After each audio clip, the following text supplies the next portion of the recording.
बिस्मिल्लाहिर्रहमानिर्रहीम। वो तमाम लोग जो हीलिंग करते हैं दूसरों की, चाहे उन्होंने माइंड साइंसेस से हीलिंग सीखी है या उन्होंने स्पिरिचुअल मेथड से हीलिंग सीखी है, वो दूसरों की हीलिंग करते हैं तो कुछ ना कुछ डिस्टर्बेंस उनके अपने साथ हो जाती है। अक्सर ऐसा होता है कि कुछ लोग जो कि प्रोफेशनल नहीं होते, ज़्यादा टाइम स्पेंड नहीं किया होता हीलिंग में, जब वो किसी की हीलिंग स्टार्ट करते हैं, दूसरे को तो आराम मिल जाता है लेकिन खुद उनको वही तकलीफ शुरू हो जाती है, वही बीमारी, वही पेन उनके अंदर आ जाती है। ऐसा इसलिए होता है कि आप उस एनर्जी, उस नेगेटिव एनर्जी से अपने आप को बचा नहीं पाते, वो वापस ट्रैवल होके आप तक आ जाती है। आप जिस माइंड की फ्रीक्वेंसी पे हीलिंग करते हैं, अल्फा स्टेट एक कैरियर फ्रीक्वेंसी है जो कि यहाँ से भी वहाँ डिलीवर कर सकती है, वहाँ से भी यहाँ डिलीवर कर सकती है। तो आप अगर सेफ्टी नहीं करेंगे तो नेगेटिव एनर्जी आप तक आ जाएगी। एक सवाल अक्सर हीलिंग सीखने वाले करते हैं, हम अपना सूफी माइंड कंट्रोल कोर्स में प्रॉपर हम हीलिंग फेज हमने स्टार्ट कर लिया। एक सवाल बहुत से लोग पूछ रहे हैं कि हम किसी को हील करें, अगर उसके साथ कोई जादू जन्नात हुए तो फिर क्या होगा, हम कैसे उससे बचेंगे। तो पहले तो मैं ये बता दूं, जन्नात एक जनरल कैटेगरी है, हम जन्नात को जानते हैं, अपने रिलीजन में कुरान और हदीस में उसका जिक्र है, इसलिए हमें पता है जन्नात क्या होते हैं। जिन्नात के अलावा हजारों किस्म की रूहानी मखलूक होती है इस दुनिया में जो मौजूद है, जिनके शायद हम नाम भी ना ले सकें, जिनकी हम गिनती भी ना कर सकें। इतनी अजीब अजीब तरह की मखलूक होती है कि वो लोग जो रूहानी दुनिया में जाते हैं, इन चीज़ों को देखते हैं, वो समझ पाते हैं। समझाने के लिए एक छोटी सी एग्जाम्पल देता हूँ। आजकल मूवीज़ बनती हैं, बहुत सारी एनिमेशन मूवीज़ बनती हैं, नए नए एनिमल्स, अजीब अजीब किस्म के क्रिएचर, एनिमल और अजदहे, सांप वगैरह बन रहे होते हैं। इसी तरह बच्चों के कार्टून में नई नई किस्म की शक्लें क्रिएचर्स की आ रही होती हैं। ये जितने किस्म के क्रिएचर्स की शक्लें मूवीज में या कार्टून में दिखाई जाती हैं ना, ये कोई इंसान तखय्युल करता है तो बनाता है ना। तो इंसान तखय्युल सिर्फ वही चीज कर सकता है जो इस यूनिवर्स में मौजूद है, जो रब ने क्रिएट की हुई है। हम उसको देख नहीं सकते, अलग बात है। जो चीज़ यूनिवर्स में मौजूद ही नहीं है, इंसान वैसी शेप, वैसा करेक्टर सोच ही नहीं सकता। तो आज तक जितने कार्टून, जितनी मूवीज, जितनी एनिमेशन बनी है, जितने करेक्टर्स बने हैं, उस तरह के रूहानी करेक्टर्स इस दुनिया में मौजूद हैं। इसके अलावा हम बायोलॉजी पढ़ते हैं, जो बच्चे साइंस में बायोलॉजी पढ़ते हैं, माइक्रोस्कोप से जर्म्स देखते हैं, डिफरेंट किस्म के बैक्टीरिया देखते हैं, उस किस्म की भी हज़ारों चीज़ें होती हैं रूहानी, बड़े बड़े साइज़ की होती हैं। और इसके अलावा बेशुमार किस्म की रूहानी मखलूक होती है, रूहानी लिविंग बींग का मैं इनको नाम देता हूँ, जो इस दुनिया में मौजूद हैं। जिन्नात बेचारे तो खामखा बदनाम हैं, और बहुत चीज़ें होती हैं जो इंसान को डिस्टर्ब करती हैं, जो इंसान को साइकोलॉजिकली डिस्टर्ब करती हैं, जो इंसान को फिजिकली बीमार करती हैं। बहुत सी बीमारियों के पीछे जिन्नात होते हैं।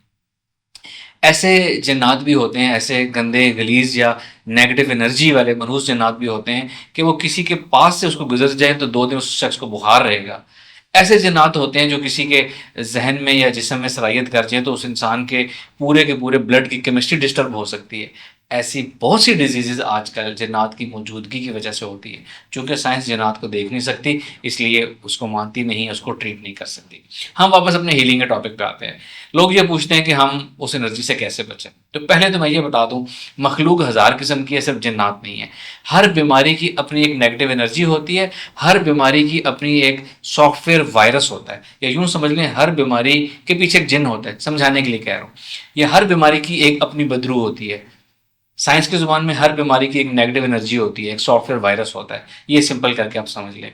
जब भी आप हीलिंग करेंगे किसी की, तो डेफिनेटली आपका इंटरेक्शन उस हीलिंग के वायरस के साथ होगा।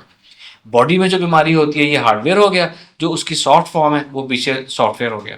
बीमारी पहले सॉफ्टवेयर फॉर्म में पैदा होती है, अक्सर बीमारियां माइनस दोस्त जो फिजिकली बैक्टीरिया से आती हैं, एक्सीडेंट से आती हैं। अक्सर बीमारियां पहले सॉफ्टवेयर में बीमारी पैदा होती है, फिर हार्डवेयर में आती है। तो जब भी आप किसी बीमारी को हील करेंगे, उस बीमारी का जो वायरस है उसके सॉफ्ट फॉर्म से इंटरेक्शन आपका होना ही होना है। तो ये आप सब मान लें, जान लें, चाहे वो जिन्नात हो या ना हो, ये दिस इज इंपॉर्टेंट। फिर सेकंड बात, जब आपका इंटरेक्शन होगा तो आपने उससे बचना भी है, अपने आप को उससे बचाना भी है, आपने उससे अवेयर भी रहना है। अपने आप को नहीं बचाएंगे तो वही होगा, दूसरे की बीमारी ठीक हो जाएगी, आपके अंदर बीमारी आ जाएगी। तो वो लोग जो हीलिंग सीखना चाहते हैं, पहली तो बात ये समझ लें कि हीलिंग अगर सीखनी है तो हीलिंग की फील्ड में उतरना ही उतरना है आपने। ऐसा नहीं हो सकता कि आप हीलिंग करें लोगों की और आप किसी नेगेटिव चीज की नजर में ना आए और उसके आपकी तरफ अट्रैक्ट होने के चांसेस ना हो। ऐसा हो नहीं सकता।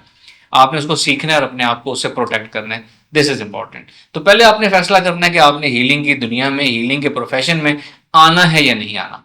This is true for all mind sciences. जो भी लोग 4D में आते हैं, स्पिरिचुअल वर्ल्ड में आते हैं, हर किस्म की स्पिरिचुअल चीजें होती है, नेगेटिविटी से बचना होता है। ऐसा नहीं हो सकता कि आप स्पिरिचुअल वर्ल्ड में आ गए हैं, 4D में आ गए हैं, लेकिन कोई आपको देख ना सके, ऐसा नहीं हो सकता। आईटी की जुबान ने इसको समझाना बहुत आसान कर दिया है, जिसको हम साइबर कहते हैं। आईटी की दुनिया में कोई शख्स एक किसी के आईडी लॉगिन करता है, कोई एक्सेस करता है, वायरस करता है, उसके डिजिटल फिंगरप्रिंट्स मौजूद रहते हैं जो जल्द या बदेर ट्रेस हो जाते हैं। इसी तरह स्पिरिचुअल फिंगरप्रिंट्स होते हैं। जब आप 4D में आएंगे, आपके स्पिरिचुअल फिंगरप्रिंट्स मौजूद रहेंगे। आप किसी की हीलिंग करेंगे, ये उसकी लॉग में आ जाएगा कि आपकी स्पिरिचुअल आईडी से, आपके स्पिरिचुअल फिंगरप्रिंट से उसकी हीलिंग हुई है। ये नहीं हो सकता कि आप हीलिंग भी करें, 4D में भी करें, और दुनिया के किसी 4D की चीज को आपके बारे में पता ना चले। ऐसा नहीं हो सकता। तो पहले तो आप सब लोगों ने फैसला करना है आपने काम करना है कि नहीं करना।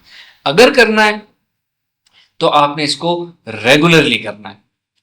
अगर आप रेगुलरली हीलिंग करते चले जाएं तो हीलिंग में भी आपकी पावर आती जाती है, नई सलाहियतें आपको मिलती चली जाती हैं, और रूहानी दुनिया आपको जानती रहती है कि आप परफेक्ट हैं, रेगुलर हैं, प्रोफेशनल हैं। तो उन चीज़ों के आपको डिस्टर्ब करने के इम्कानात जो हैं वो कम हो जाते हैं। फिर ये कि आपने स्पिरिचुअल पावर जरूर अपने अंदर लेकर आनी है। अब ये उन लोगों के लिए बातें कर रहा हूँ जिन्होंने फैसला कर लिया कि हमने हीलिंग करनी है। स्पिरिचुअल पावर, स्पिरिचुअल कलाम पाक में अपने स्टूडेंट सबको बताता हूँ कि स्पिरिचुअल कलाम पाक पढ़ें, सूरह कौसर शरीफ पढ़ें। इससे आपको मेरी स्पिरिचुअल पावर, मेरी स्पिरिचुअल प्रोग्रामिंग मिलेगी। आपको जब आप इसको यूज़ करेंगे तो आपके नेगेटिविटी के इम्कानात बहुत बहुत बहुत ज़्यादा कम हो जाएंगे। तो स्पिरिचुअल पावर अपनी लाजमी यूज़ करनी है, आपने रेगुलर लेना है। थर्ड, आपने बहुत ज़्यादा अपने अंदर पावर ऑफ इंटेंशन रखनी है।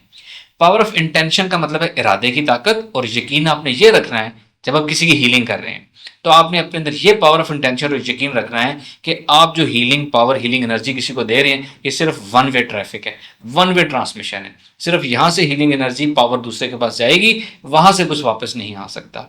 इसको आपने अपने अंदर जहन में जिंदा रखना है बार बार, तो ही ये एक्टिव रहेगी, तो ही ये वन वे टनल आपका जारी रहेगा, वरना वो फिर टू वे शुरू हो जाएगा। और लास्टली, जो लोग हीलिंग करते हैं इंक्लूडिंग मी, सेल्फ क्लींजिंग आपने अपनी करनी ही करनी है।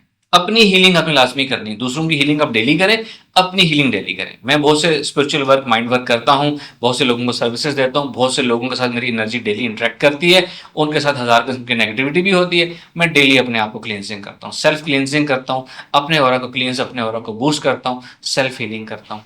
हर इंसान ने जो हीलिंग सीखना चाहता है उसने ये 4 चीज़ें लाजमी करनी है अगर वो हीलिंग की फील्ड में आना चाहता है। ये नहीं कर सकते, सारी बात मैंने आपको समझा दी, तो अब हीलिंग की फील्ड में ना आए। आना है तो पूरी तरह आना है और अच्छे तरीके से आना है। ये इंपॉर्टेंट बातें थी। नेक्स्ट वीडियो में प्रॉपर हीलिंग का मेथड और तरीकाकार हम सीखेंगे तफसील के साथ। Thank you. अस्सलाम वालेकुम।